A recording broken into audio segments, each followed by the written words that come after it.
Well, good day, bonjour, buenos dias, bom dia.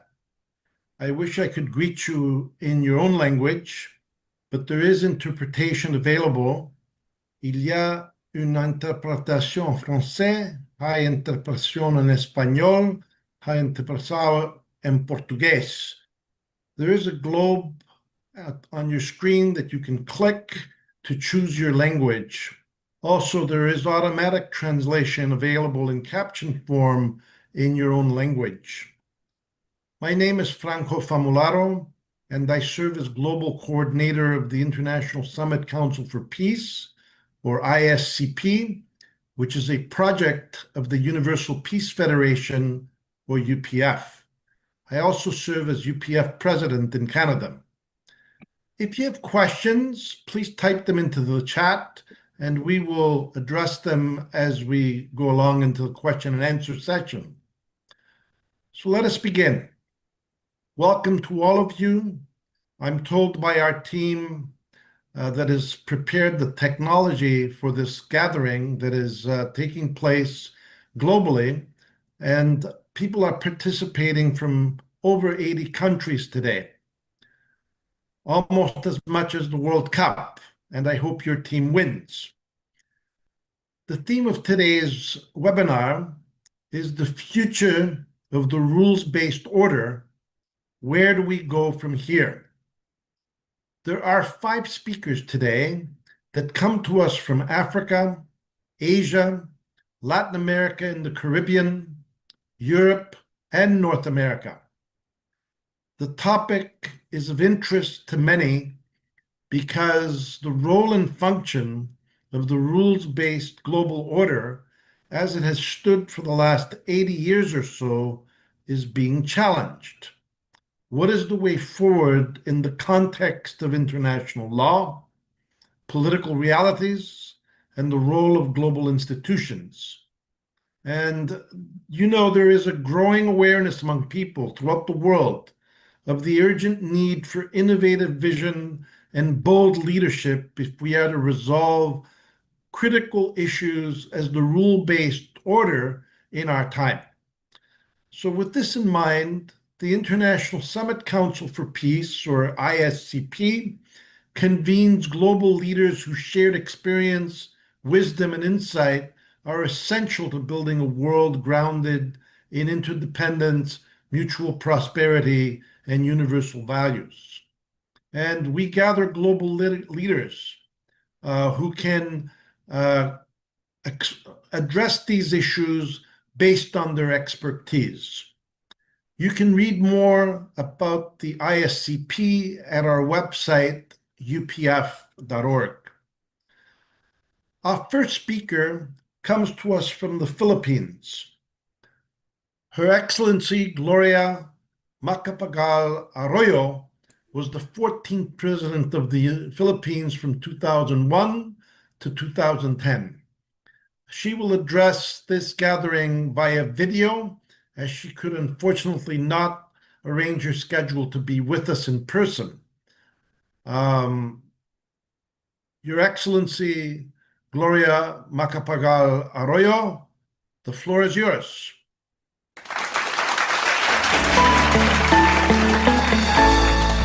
Leaders of the Universal Peace Federation, ladies and gentlemen, the premise of our discussion is that the global rules-based order created after World War II now faces profound challenges. We should distinguish the rules-based order from international law. International law rests on sovereign equality among nations, embodied in the UN Charter and in treaties open to all nations on equal footing. The rules-based order in practice has often meant the post-World War II system led principally by the US and its allies. After World War II, the US helped build the UN, the World Bank, the IMF, and an expanding network of institutions that supported decades of stability and growth. Ironically, it has not ratified the UN Convention on the Law of the Seas and is not a party to the International Criminal Court. The phrase rules-based order became prominent after the 2003 invasion of Iraq, which did not have UN Security Council approval. Today, several forces challenge this order. First, geopolitical shifts. After the Cold War, non-Western powers rose. Russia, China, India, Muslim oil exporters, and the broader global south, leading to groupings such as BRICS. This has produced growing rivalry between traditional Western powers and an emerging Eurasian-centered bloc. The West is consolidating alliances and rebuilding industrial, military, and technological capabilities. BRICS countries are building alternative financial arrangements, trade corridors, and diplomatic networks. Conflicts in Ukraine and the Middle East have intensified these tensions. Second, economic and monetary disruptions. The Bretton Woods system effectively ended in 1971. Since then, petrodollars helped sustain the US dollar's dominant role. That arrangement is fraying.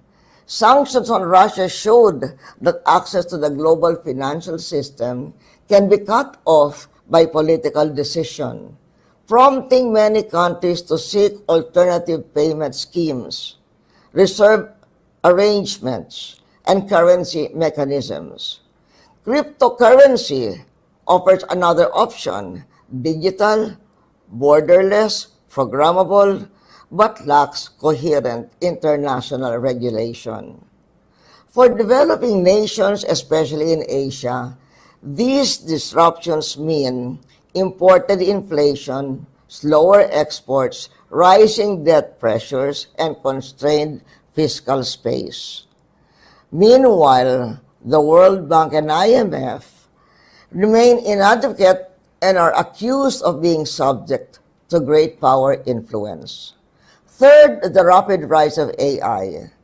As Pope Leo XIV observes, AI makes information and complex analysis easier to access, but it also risks delegating important, sensitive decisions about employment, credit, public services, or reputation to automated systems that lack human compassion.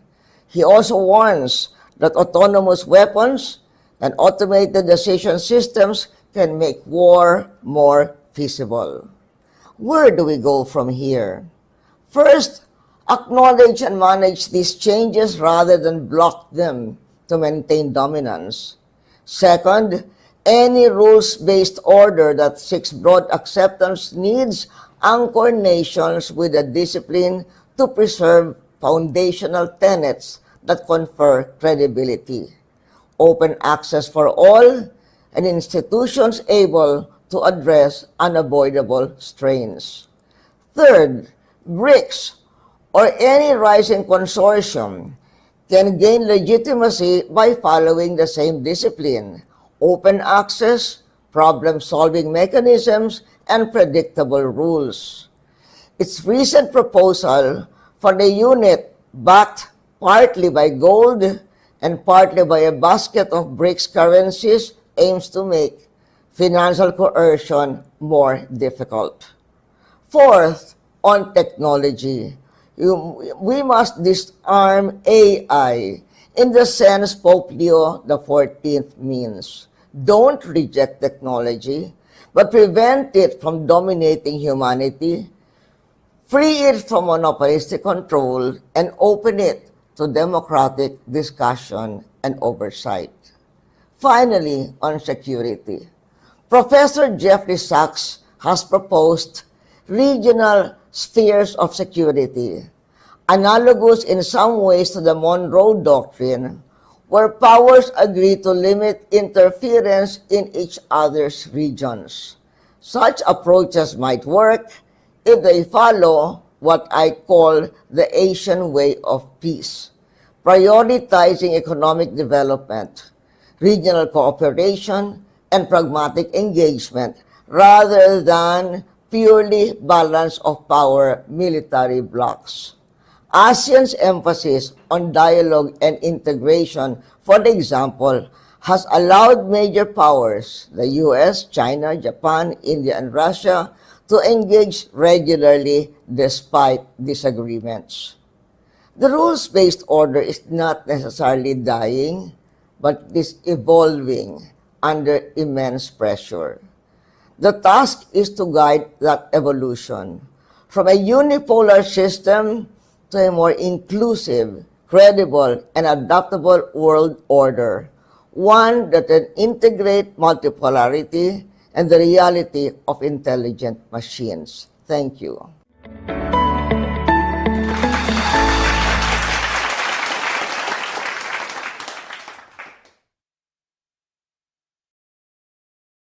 You're muted. Well, thank you, Your Excellency Gloria Arroyo. We are very impressed by the perception, the insights, and the practical guidance you've provided to this audience through your presentation this morning, or this afternoon, or this evening, wherever you may be. I think that we can gain a lot from this, and we will address some of these issues that she has raised in the next session when we go into the discussion. It's now my honor and pleasure to introduce to you His Excellency Dr. Goodluck Jonathan, who was president of Nigeria from 2010 to 2015. I believe he is in Nigeria this morning, and he comes to us live. Let us welcome warmly President Goodluck Jonathan. Welcome, Dr. Jonathan. Dear moderator, Your Excellencies, greetings from Nigeria. I am honored to join these distinguished leaders, policy makers, scholars, and peace advocates gathered in Manila to reflect on an issue of great importance to our shared future, the future of the rules-based world order. Let me note that this meeting is taking place at a time of profound global change. The theme for this conference, the future of the rules-based world order. Where do we go from here? Is therefore quite topical. Across regions, geographical tensions are increasing. Conflicts are becoming more complex. Economic uncertainties persist, and confidence in international institutions is being tested. At the same time, humanity faces common challenges such as climate change, food insecurity, migration pressure, terrorism, cyber threats, and the rapid advancement of emerging technologies. These realities have prompted important debates about the future of the international system that has guided global cooperation for decades. I believe these developments offer us an opportunity to strengthen international cooperation and renew our collective commitment to peace, justice, and shared prosperity. The rules-based international order has contributed significantly to global stability, economic progress, and cooperation among nations. However, like all human institutions, it must evolve to reflect changing realities and rising expectations. For the system to retain the confidence of all people and nations, its principles must be applied with fairness, consistency, and transparency. This is why a long-standing calls for reforms in the global governance structure, particularly the United Nations Security Council, deserves thoughtful consideration. Nearly 8 decades after the founding of the United Nations, many regions, including Africa, remain underrepresented in institutions that shape decisions affecting global peace and security. Africa is home to 54 sovereign states and more than 1.5 billion people, yet it lacks permanent representation on the Security Council. Addressing such imbalances is not about prestige, not at all. It's about strengthening legitimacy, enhancing effectiveness, and ensuring that global institutions reflect on contemporary realities. The calls for reform from Africa and other parts of the developing world should therefore not be viewed as efforts to dismantle the international order. No, never. They should be seen as contributions towards making it more inclusive, representative, and responsive. Distinguished ladies and gentlemen, and increasingly demands greater cooperation, stronger partnerships, and renewed commitment to multilateralism.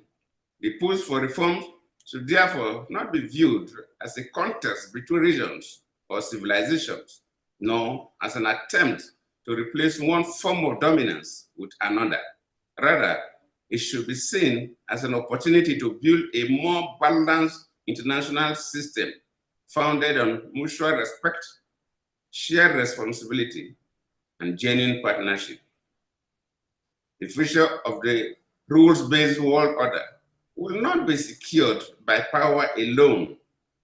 It will be sustained by our collective commitment to fairness, dialogue, accountability, and human dignity. Our generation has a responsibility not only to preserve peace, but also to strengthen institutions that reflect the aspirations of realities of all peoples. Let me conclude by stressing that if we embrace that responsibility with wisdom and courage, future generations will remember this period as a turning point when nations choose cooperation over confrontation, inclusion over exclusion, and hope over fear.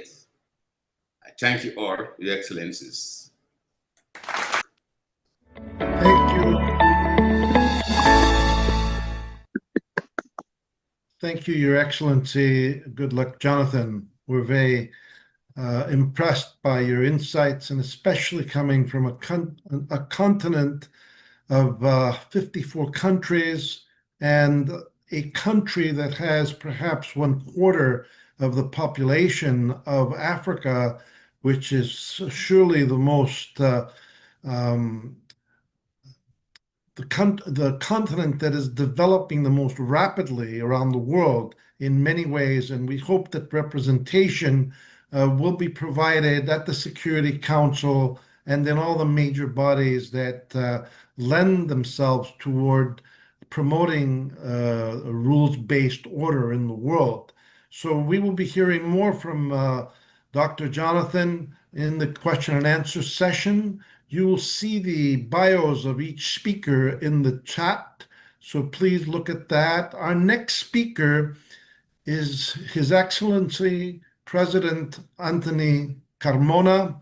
He was the 5th president of Trinidad and Tobago from 2013 to 2018, and also had an important role as a judge at the International Criminal Court.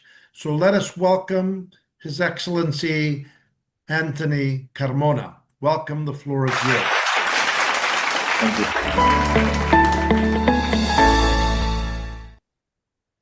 Good morning, everyone. Beginning with the premise of our common humanity. Excellencies, distinguished colleagues, ladies and gentlemen. It is a profound privilege to address this august gathering, brought together under the visionary auspices of the Universal Peace Federation and the International Summit Council for Peace. We meet at a defining juncture in human history, a moment where the functional, foundational architecture of global governance is not merely being tested, but actively fractured. Added to this, we meet at a time when there are not only rumors of war, but actual wars that are ongoing and which are broadcasted daily, on a daily basis, on our television. Even while we are glued to the said television viewing the enthralling FIFA World Cup.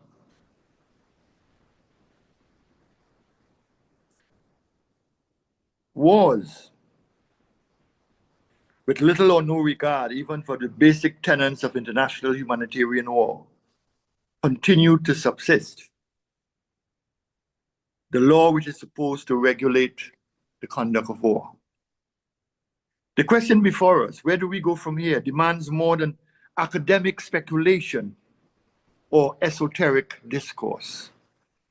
It requires a fierce, unyielding reaffirmation of our commitment to a rules-based world order. For a world without rules is not a world of freedom, it is a world of anarchy, where power eclipses justice, and the vulnerable and the voiceless are left to the whims of the powerful. The rule of law and the peril of unilateralism. My life's work both on the judicial bench of Trinidad and Tobago and within the hallmark, the hallowed halls of international courts and with their guiding jurisprudence I have been anchored by a singular, immutable conviction that the rule of law must reign supreme at both the national and international levels. The rule of law is the greatest equalizer. At a domestic level, it ensures that no individual is above the law and no citizen is beyond its protection. At the international level, it ensures that the global arena is governed by settled principles and modalities, treaties, mutual respect, rather than raw geopolitical muscle and outreach. We are currently witnessing a dangerous pivot away from this ideal, marked by a growing and corrosive unilateralism with its hydra-headed appendages. True progress and human security cannot be achieved through isolationist policies or the rogue exercise of power. Multilateralism is not merely a diplomatic preference or convenience. It is an existential necessity. The interconnected challenges confronting the international community, for example, from transnational crime to economic volatility, defy national borders. They demand collective multilateral solutions.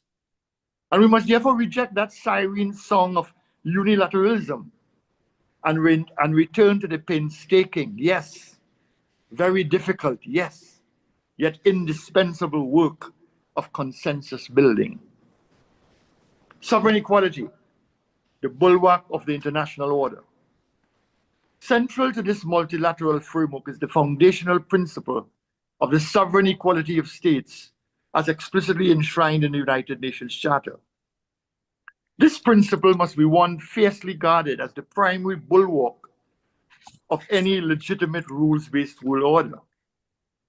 Whether a nation is a sprawling global superpower, or for example, a small island developing state in the Caribbean region, its sovereignty, its voice, its dignity, and its respect under international law are identical. True stability cannot exist if the sovereignty of smaller states is treated as secondary, inconsequential, or conditional. A rules-based order is only as strong as the defense of the weakest among us. Global justice and accountability, the role of the ICC. We cannot discuss a rules-based order without addressing the architecture of accountability. Laws are meaningless without mechanisms of enforcement and sanction. Having had the distinct honor of serving as a UN prosecutor of both the International Tribunals for the former Yugoslavia and Rwanda, the ICTY and the ICTR, and as a judge of the International Criminal Court, I have seen firsthand the vital role the international criminal justice system plays in deterring tyranny and providing a voice to the voiceless in the face of egregious impunity. The ICC remains an indispensable pillar of global justice and accountability, designed to prosecute individuals charged with the most serious crimes of concern to the international community: genocide, war crimes, crimes against humanity, and the crime of aggression. When domestic systems fail or are complicit, the international community through the ICC must draw a line in the sand. Ending impunity is a prerequisite for sustainable global peace. An existential omission: the case for a standalone international environmental court. Yet, as we look to the future, we must recognize a glaring and catastrophic gap in our current international legal and judicial system. The greatest existential threat to humanity, climate change and environmental degradation, lacks a dedicated standalone judicial forum with compulsory jurisdiction. For years, I have championed the establishment of a standalone international environmental court, the IEC.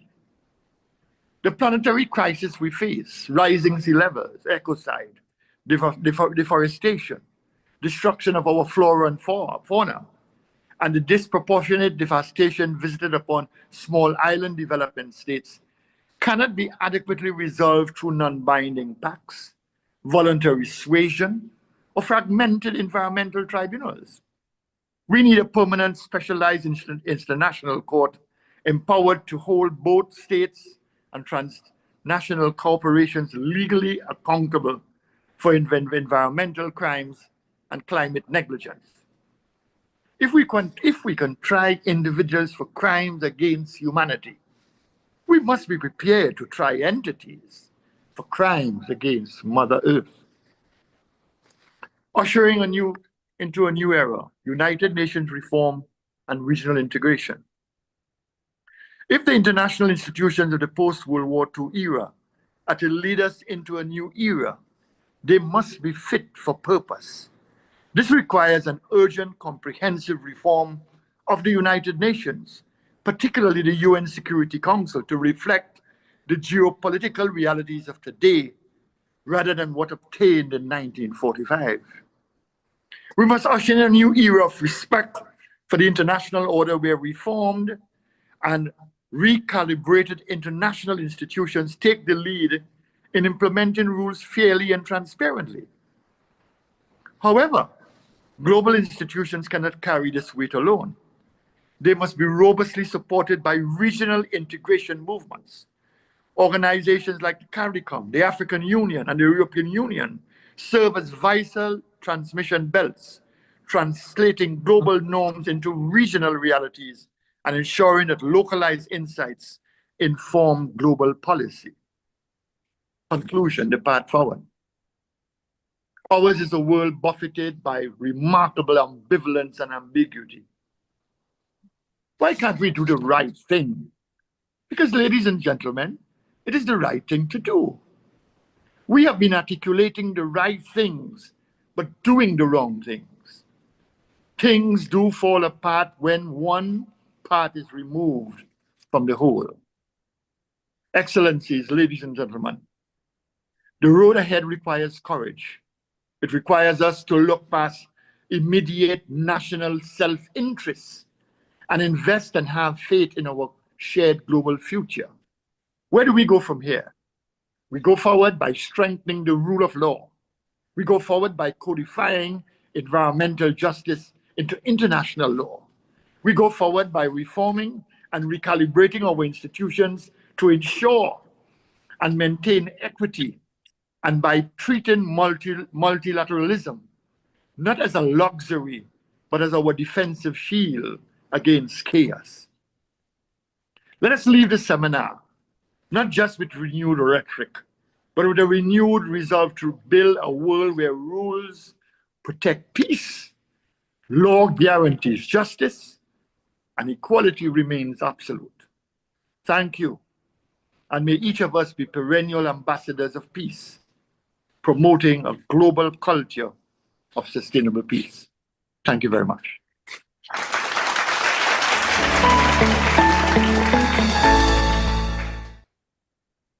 Well, thank you very much, Your Excellency, Anthony Carmona, for touching on all these key points. And based on your experience with the International Criminal Court and as president of a country, although a small country in the Caribbean of maybe a little more than maybe close to 2 million people or so, you have a perspective that maybe those in the larger countries represented here, like the Philippines or Nigeria, which are very populous, may not have. And I appreciate your intervention this morning. We will now move to the next speaker, His Excellency José Manuel Barroso, who was Prime Minister of Portugal from 2002 to 2004. And he was also president of the European Commission for 10 years, from 2004 to 2014, where this issue of the rules-based order was a major issue in dealing with the population of Europe, which stands at maybe close to 500 million.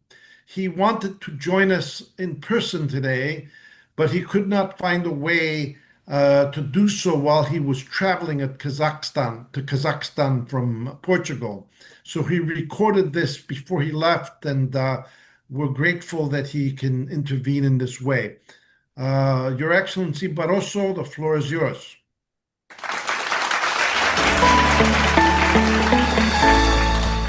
Thank you very much for your kind invitation. I regret not being able to join you live, but I really appreciate the opportunity to send you my message on this very important topic that you propose me to discuss with you, the future of a rules-based order. First of all, what do we call a rules-based order? There are some discussions about it, but we can agree that it is basically the order that was created after the Second World War, based on principles of multilateral cooperation and broadly based on liberal values that were inspiring precisely the creation of the United Nations and other very important international institutions. So it's a set of principles and institutions that are the basis of today's global interaction and the relations between the countries, the organizations, and also the people of the world. Today, it's a commonplace to say it, and unfortunately, I believe it is true, that this multilateral liberal order, the rules-based order, is in crisis. It's not yet clear if it is a rupture, that it's the real breakdown of this order, or if we are just transitioning, in a transition for something different. What for me is clear is that we don't know yet what's going to come afterwards. It seems to me clear that we no longer have the so-called world order of before, but we don't have a new world order. So we are in a moment of anxiety, uncertainty, and basically we could say that we are living in a world disorder, to be frank and to be honest, more than a world of order and rules and predictable outcomes. Some argue against the current global order that to some extent it is biased because it was created basically by the United States of America, by the so-called West, or what today many people call the global North.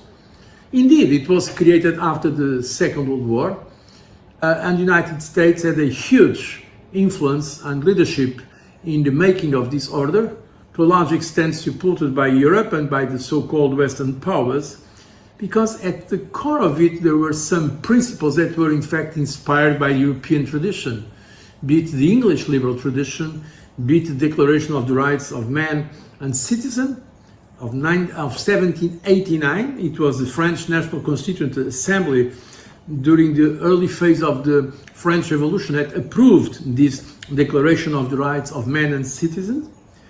But afterwards, also there was the Bill of Rights ratified in the United States in 1791. But we should not forget that after that we had in 1948 approved by the United Nations, so in principle universal agreement on the Universal Declaration of Human Rights that was approved by the United Nations General Assembly. So in fact it was accepted not just as Western or European or American, but a universal Declaration of Human Rights. And of course we have the United Nations Charter of 1945 that was basically extending the principles, the liberal principles for the individual, for each person, to the cooperation or relationship between the governments of the world. The United Nations Charter that in fact confirmed the principles of sovereign equality of states, of prohibition of aggression, peaceful settlement of disputes, self-determination of peoples, and international cooperation. These are, in fact, the founding principles of the international order we are living in.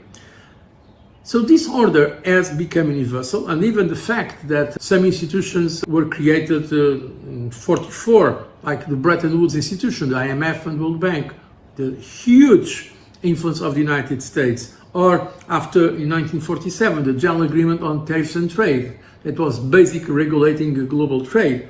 They were, in fact, to a large extent inspired by the Western powers. The reality is that after that we had the other countries that were not originally part of it, for instance China, People's Republic of China, or we had them joining also either the UN or the WTO. The WTO, I remember well, I was one of the signatories of the Marrakesh Agreement that was signed in 1994 and that entered into force the 1st of January 1995, the international organizations that in fact created a new order for trade. So basically, yes, these institutions were inspired or created by initiative of the Western powers, but they became universal, and in fact it was under this umbrella that we saw the remarkable growth of China and also the growing assertiveness of the so-called global south. So what may we expect now? Frankly, I don't believe that the two extreme scenarios are going to happen, either a kind of collapse of the international order, complete collapse, or reorder based on a new balance that is completely, let's say, accepted by the countries of the world. I believe there will be something in between, as we are seeing, for instance, in domains of trade, where there will be plurilateral agreements, not universally agreed agreements, in pure traditional multilateral terms, but more regional and region to region, as we are seeing, for instance, in some developments today in the field of trade. I believe some rebalancing is necessary. It's a matter of justice. When you think, for instance, the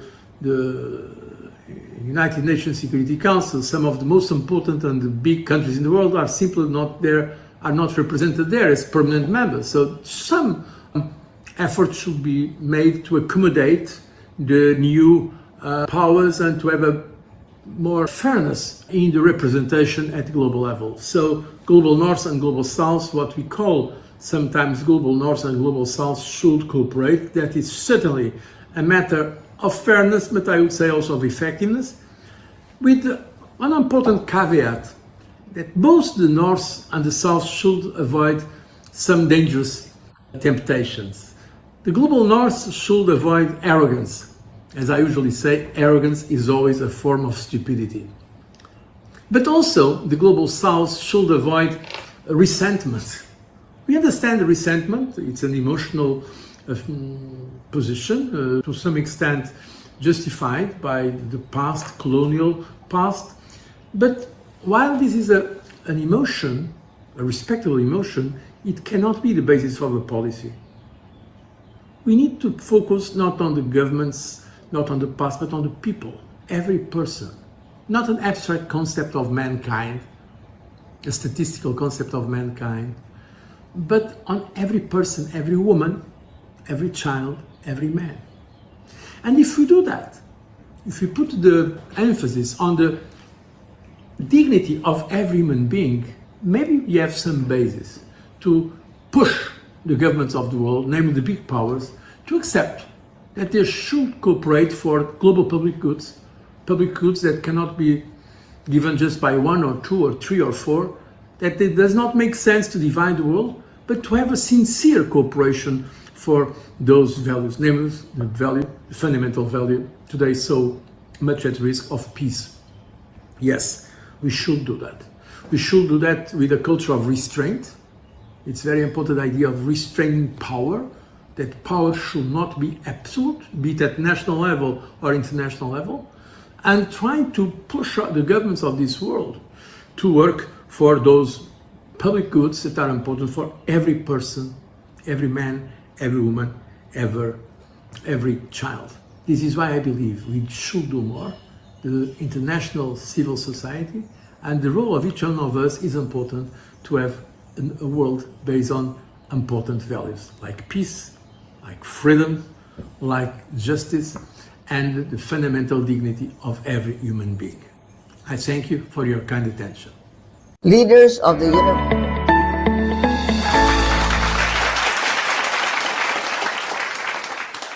Thank you very much, Your Excellency Emmanuel Barroso, for these insights and for bringing our attention to the issue of the views of the global north, the global south, east, and west, and how we have to get beyond our past and correct ourselves in order to make the important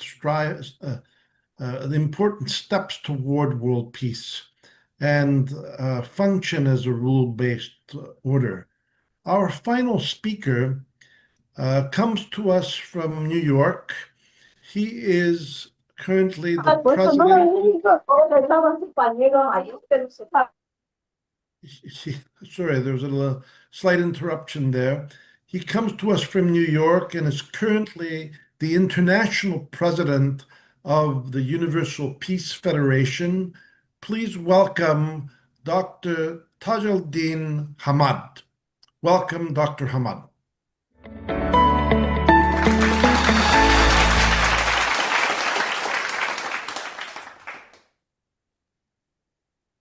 Dr. Famularo, Your Excellencies, distinguished leaders, ladies and gentlemen, thank you for joining this important conversation. I'm truly honored to join these distinguished speakers who have enriched this gathering with their wisdom and experience. It is known that the post-war international order has rested on a simple conviction that power requires constraint, dispute require peaceful resolution, and nations require shared values. From this vision emerged the United Nations, the international laws, multilateral institutions, and many forms of international cooperation. Yet, today this order faces growing strain.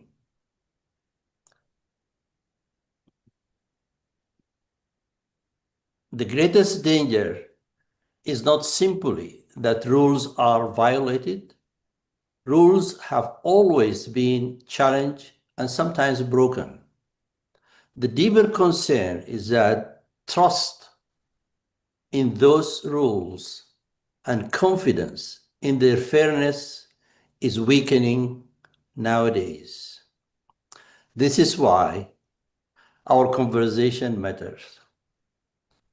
Law gain authority when connected to justice. Institutions gain legitimacy when rooted in service. And leadership gains credibility when guided by conscience and public responsibility. From the perspective of the Universal Peace Federation, three challenges stand before us. First, power is too often separated from responsibility. States naturally seek security and stability. But when power loses its moral compass, rules become selective and trust begins to erode. Second, institutions weaken when trust declines. The world still needs the United Nations. It still needs diplomacy, international law, and negotiated solutions. But institutions cannot endure through procedures alone. They depend on good faith, restraint, and mutual respect. Third, humanity has become deeply interdependent. Yet, we have not fully learned how to live responsibly with that interdependence. Our founders, Dr. Haq Jahan and the late Dr. Sun Myung Moon, taught that humanity is one family under God. People express this understanding differently. Some speak in the language of faith, others speak of conscience, spirituality, or sheer human dignity. Yet the principle remains: humanity belongs to one wider human family. No nation can secure its future by treating others as permanently distant, inferior, or expendable. In this sense, the phrase "one family under God" is not merely an inspiring phrase. It is civilizational principles. UPF expressed this vision through three interconnected ideals: interdependence, mutual prosperity, and universal values. Interdependence reminds us that people cannot be built upon the security of some at the expenses of the others. Sovereignty remains essential, but sovereignty reaches maturity when it attributes to a wider peace. Mutual prosperity reminds us that world order cannot endure if it offers stability without fairness or predictability without hope. Nations and people must experience dignity, opportunity, and meaningful participation. Universal values remind us that law requires moral foundations. These values belong to no single nation, religion, or civilization. They include human dignity, responsibility, compassion, justice, family, and service.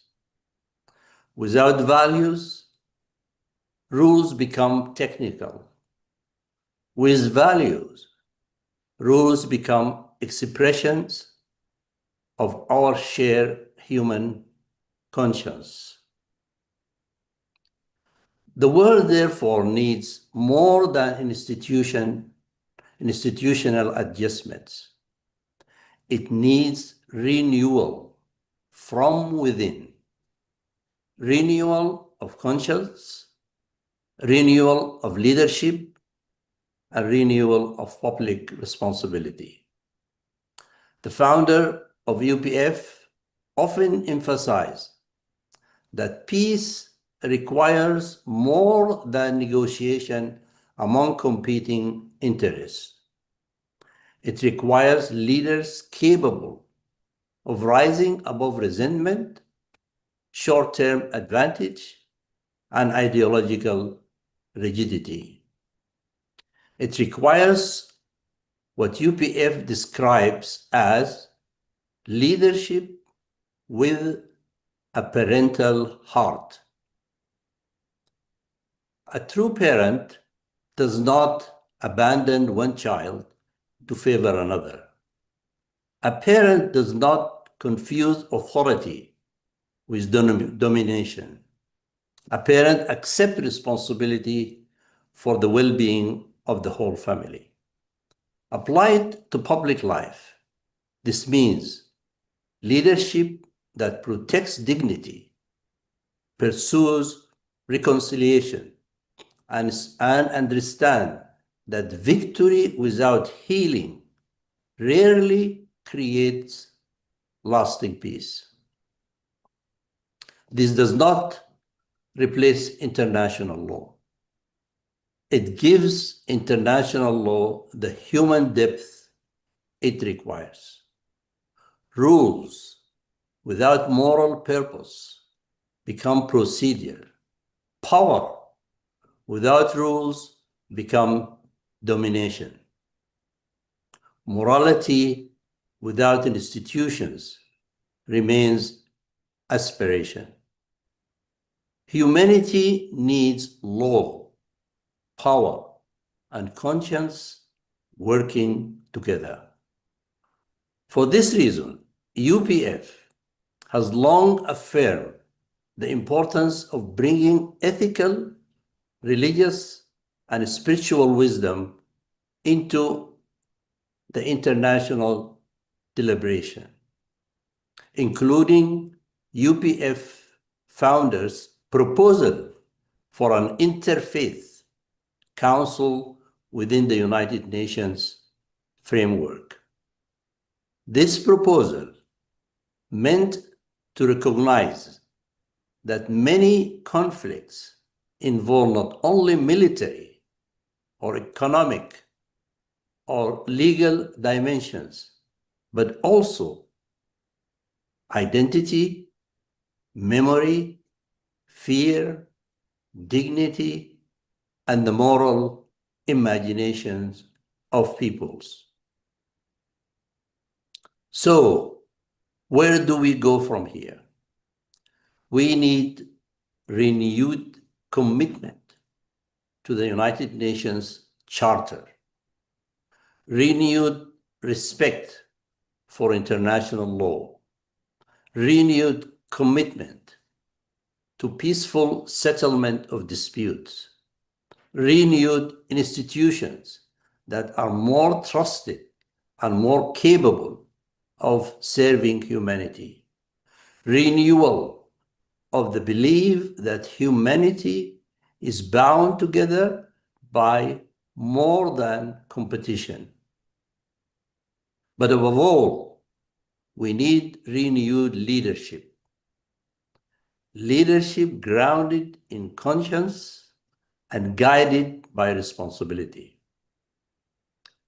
The future of the rules-based world order will depend not only on which institutions are redesigned, but on what kind of leadership humanity chooses to cultivate. May our conversations help clarify not only what kind of world order we seek to preserve, but what kind of humanity that order is meant to serve. If the rules-based order is to have a future, it must become more than a system of procedures. It must become a framework for interdependence, mutual prosperity, and universal values. A world in which power serves responsibility, law serves justice, and nations learn once again to see one another as members of one caring human family. Thank you very much for your attention.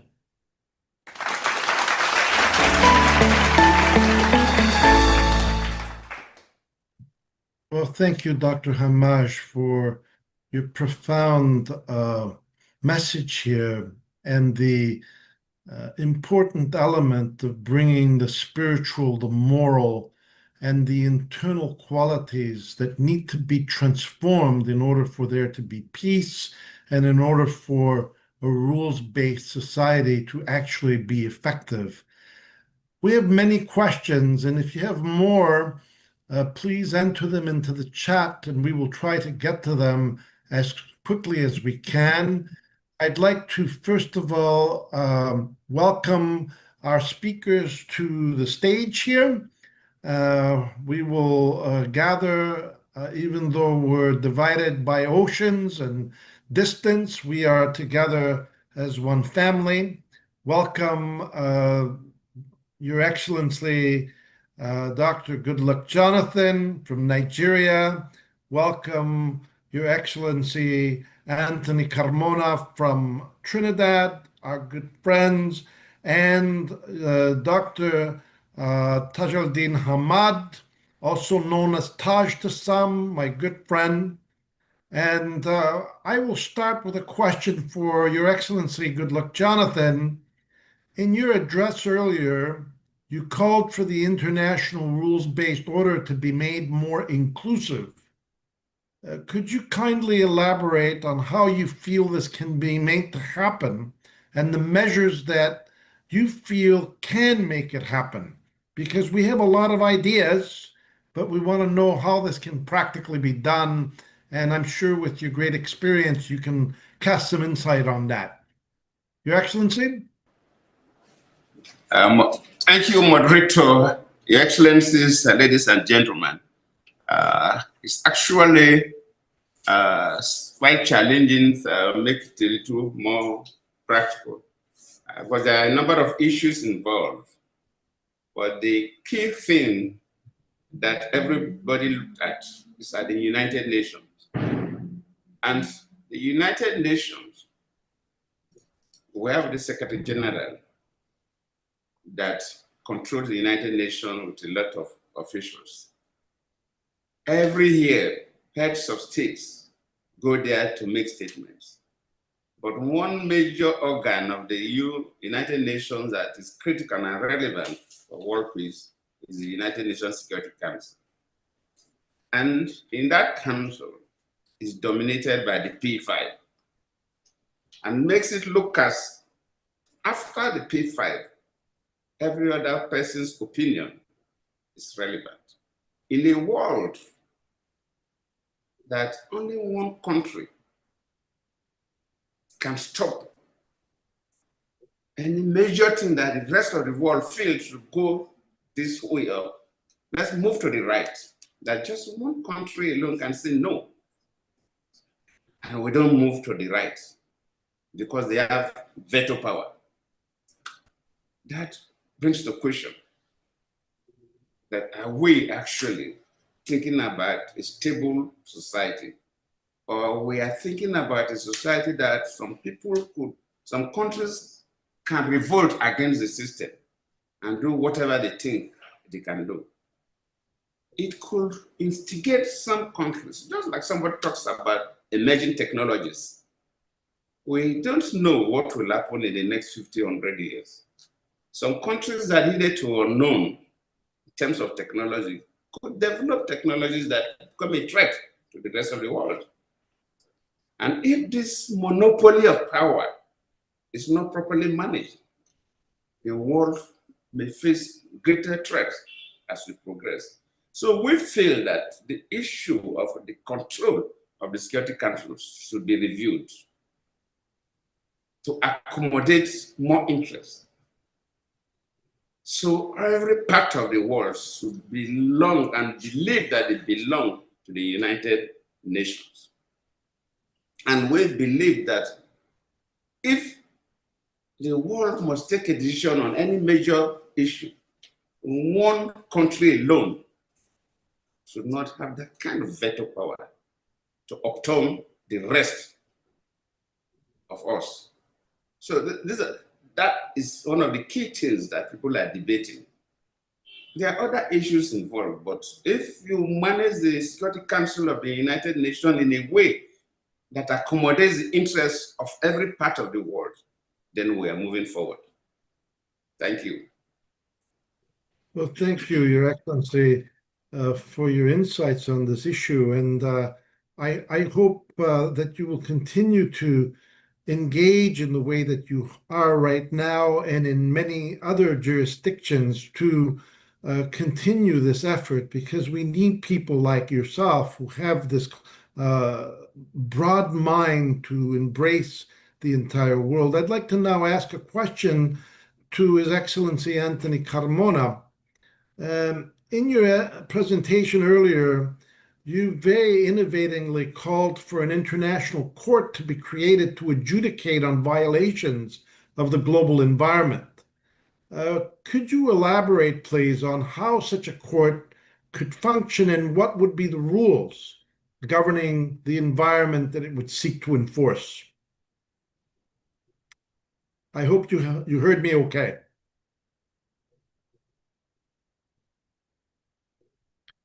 Looks like you're muted. Dr. Carmona, you're muted.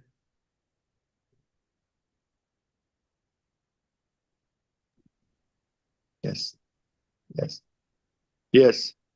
I Okay, think, here for we go. example, what has spurred me on this particular issue jurisprudentially is what I would often refer to as the remarkable indifference and sometimes the apathy demonstrated by the greater powers of the world.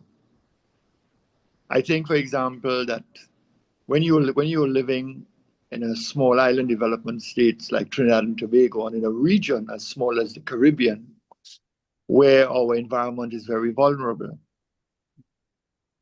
we sometimes feel that we are slighted when we express our concerns with regard to horrific hurricanes, flooding, involving deforestation, in terms of the agricultural sector, damaging what is often referred to as food security and integrity.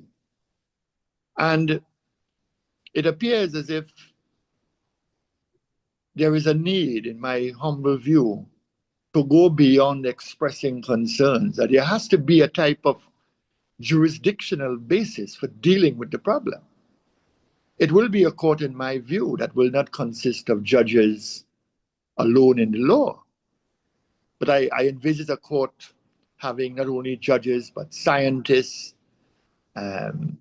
analysts, who are able to look at the different environmental crises taking part in different parts of the world, who may be learned in spatial law, to determine where the pollution and where that environmental misfeasance arise.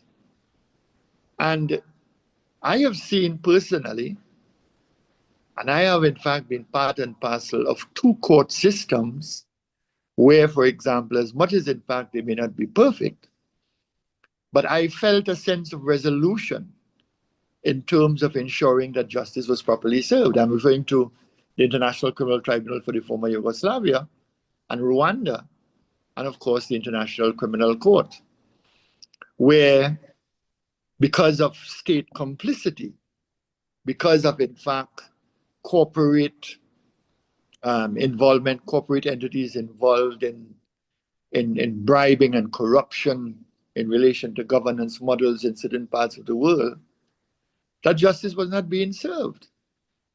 And in that regard, you know, the ICC, in fact, I need to remind people, is not a court of law. It is in fact it is a legal system of justice. Because when you look at the component of the ICC, you have different facets in terms of investigators, you have victim support units, you have, of course, the judges.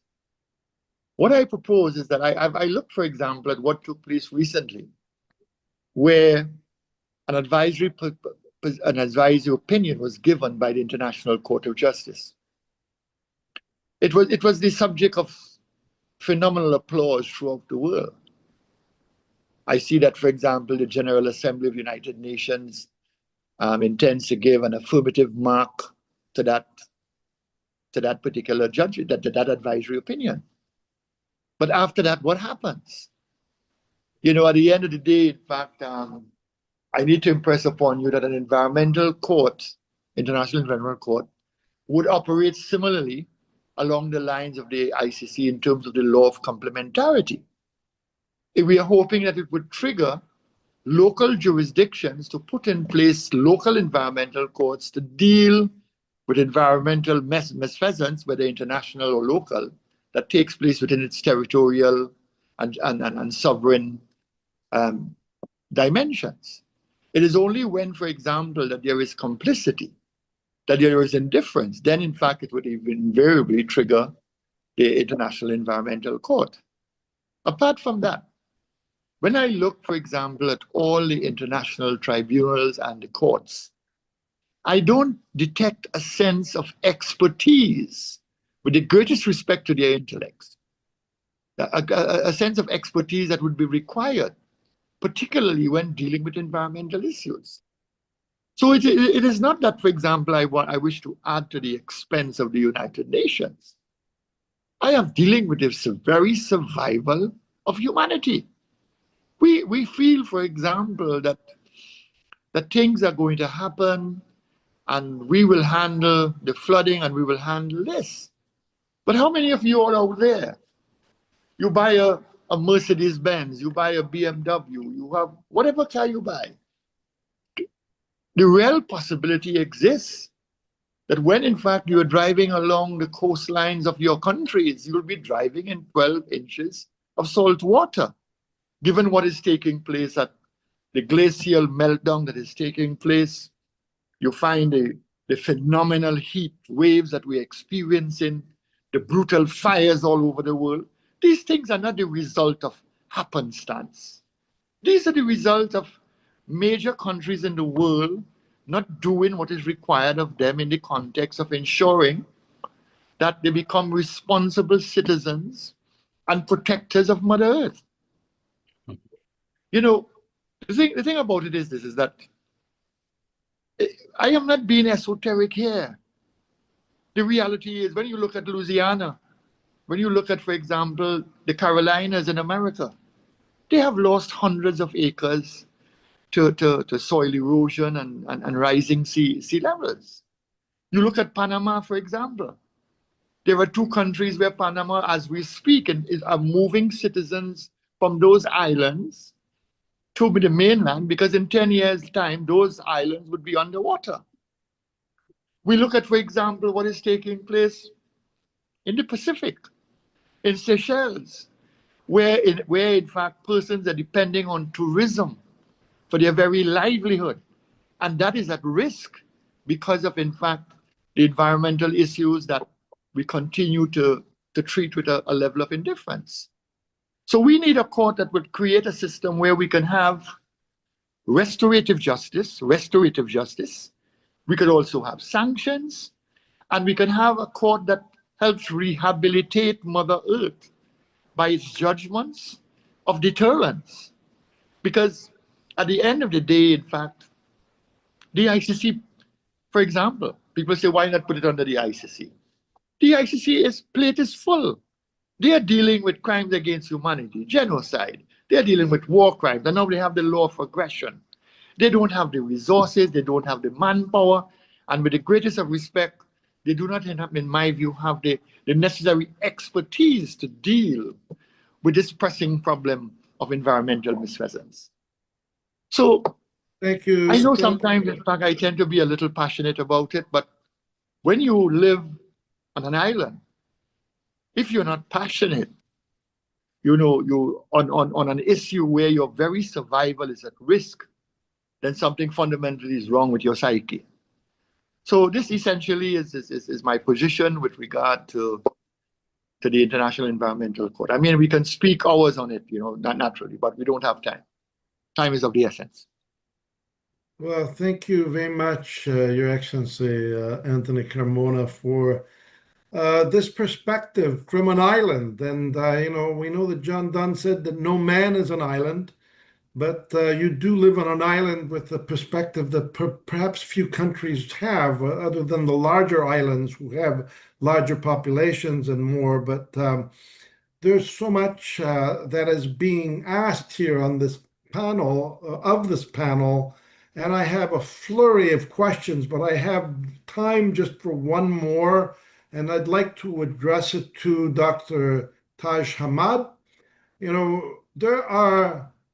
I'd like to integrate several questions here. How can the education systems be redesigned to cultivate values of peace? And Prime Minister Carney of Canada has been one of the leading voices proclaiming the breakdown of the rules-based order. How can this be dealt with, especially when some claim there's weaponization of economic integration and more? And what's the role of the Security Council? And what can we do about major obstacles to peace where people are so selfish and self-interested? And you touched on all of these topics while you were speaking, Dr. Hamad, but I'd like to give you a chance to give it your best shot and give the answer that everyone's hoping you can provide for all of these questions. Thank you, Dr. Hamad. Thank you, Dr. Famiralo. And thank you, our dear distinguished speakers, for your wisdom and for sharing your time with us. I know you have plenty to do in the world, and we have gone beyond the time. I don't have the full answer for what you mentioned, but if I could say anything important at this time, is that we do need to look seriously on our education system, not only education system in one country or another, worldwide. Human beings are the most important capital, and so much could be cultivated if we really cultivate not only the mind of a human being, but cultivate the heart. If we find a way to direct our education towards heart more than towards the mind, I think we will have a better world to live in. We will develop maybe compassion to each other. We'll develop better understanding, rather than being engaged in the more technical education rather than heart education. Moreover, I think there is a big element of the society is missing now, which is women. Even now in our webinar, now we have only one woman speaking and the rest were men. We really need to engage women. Women have a wisdom which men don't have. Women have an important element to bring into the table, which is the heart. And that's what we are missing in our education, in our regular life, even in our leadership. For many years, the United Nations Secretary General of the United Nations is being a man. It is a shameful thing in some way. There's not even one for over 80 years. There's not even one Secretary General who is a woman. And there's, I think, about only 5 president of the UN General Assembly. We need to engage women in the leadership. We need to engage also young people, not just saying that they are the leader of the future, they are the leader now. We should have them not only as a listener or observer, but as a real participants. So I will end with saying that we definitely need a renewal everywhere in our world now. But what we need to renew and to revive more than anything is the human heart, because that's where the problem is. If we educate the heart, the world will be much better. God bless you. Well, thank you, Dr. Hamad, for your comments, and they surely will be taken to heart. And I saw many good reactions from our audience here while you were speaking, especially from the 50% of the population that is represented here. And I'm glad that the first speaker was a woman this morning or this afternoon and evening. And I look forward to doing more of these where we can engage many other leaders from around the world. And I'd like to ask if you could bring all the speakers to the stage now, because we're going to have a moment to gather everybody. So, Your Excellency, Jonathan, good luck, Jonathan. Your Excellency, Anthony Carmona. Hopefully we can gather together here. Thank you for joining us this morning from Trinidad, from Nigeria, from New York, Pleasure. from Europe, from the Philippines. It was a wonderful opportunity. We know that we are on the same page. We want to see this world get better. We want to see that we live by the rule of law and that we promote the values that make for a better world. For our future, especially for our young people, I'm also hoping that there will be younger leaders participating as speakers in these events. So, on behalf of the Universal Peace Federation and the International Summit Council for Peace, I'd like to thank you for participating today. May you be blessed in your family, that there will be peace in each of your countries, and that we can find a way to overcome the obstacles that are preventing us from doing that at this time. So thank you all. God bless you. Bless you. May All the you best. all be filled with peace, and have a great day or great evening or great rest of the day wherever you are. Thank you.